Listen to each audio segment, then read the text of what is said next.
Thank you for your interest in Check a Leak, the automatic leak detector. Today we're going to talk about how to set up and read the test results to answer the age-old question, does my pool leak or is it just evaporation?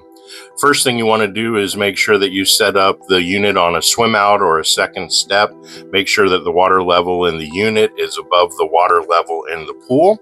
And then you'll want to make sure that the twist lock legs are securely in place, as well as a series of two floats. The white leak gauge floats on the water level in the pool through the center tube in the unit, and the blue float floats over the leak gauge and floats on the water level in the unit.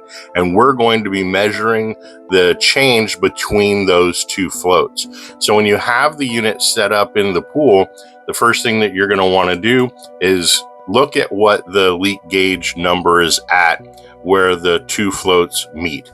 For example, in this picture, we see that it's at the number 10.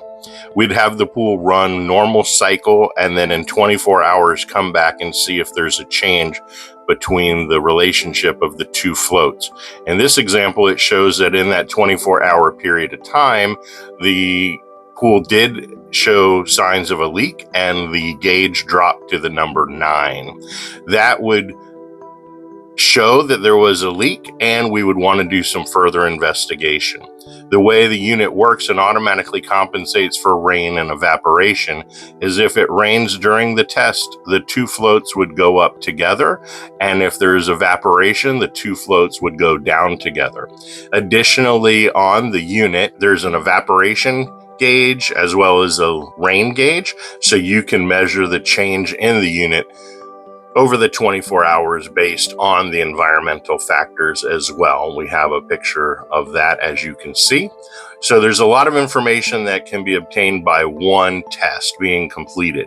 Now, once we've identified that there's a leak in the pool, we haven't determined whether it's in the system or in the shell of the pool. The initial test, we wanted to run the test with the pool system operating normally, and we would run a second test with either the pool system off for 24 hours or on for 24 hours.